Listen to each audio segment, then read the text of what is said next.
Gang stalking is getting quite popular recently, simply because it's a profitable crime. You can commit this kind of crime and get away with it.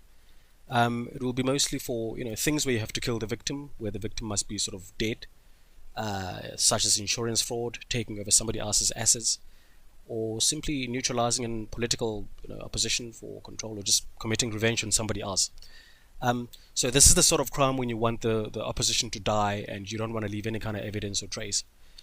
And one can think of it as like we've seen so many different TV shows of this sort of thing where the criminal goes out of his way to, he's a very clever criminal. He's not just going to use a gun or stab you or maybe set your house on fire, but he's going to plan every single move in detail, think of everything that could go wrong, and try and counteract. That's whatever it is that can go wrong, he would have counteracted it and planned for it. And then this criminal also makes sure that they blindfold the rest of everybody, rest of the society, and then everybody just thinks, well, it was just one of those things.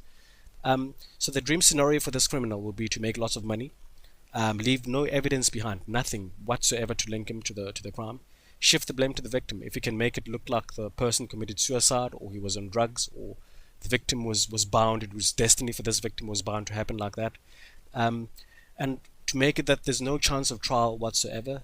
If he's got friends in high places such as police, medical practitioners, just make the files disappear, just make any kind of evidence disappear, and then keep on repeating this crime, go on and on and on, and on without getting caught. Um, and again, fool the entire world, and it all appears to be the victim's fault. So there is such a system that's currently can achieve all of those things, and this system is called gang stalking. It's a reality. I mean, it's happening right now today. It's not only just gang stalking, but most of the victims are also suffering from what's called electronic harassment. There are millions of victims globally right now, as we speak today, and typically the motives are to, some cases they make money out of insurance fraud, running illegal medical experiments. It takes about a good $100 billion to sort of make a vaccine or a drug. So imagine if you can just get a lot of subjects and you don't have to pay them and you're not accountable for their deaths. Intellectual property theft. I mean, imagine you're a big corporate and you can sort of steal ideas from your opposing or competing company without having to pay for them, or without the person working on the project knowing that ideas are being stolen from them. Um, Another motive is just outright to just kill, just neutralize a victim. There are a lot of cover-ups. So there's complete denials. Almost everybody who's not a victim, or everybody who knows exactly how the system works, some of them will actually deny that there's such thing as gang stalking or electronic harassment.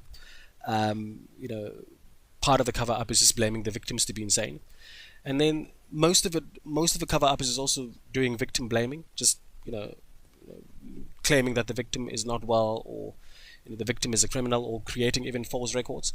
And then this whole system actually is a slow kill. It is a system that's out there. It's as dangerous as a gun. It's actually a system that exists.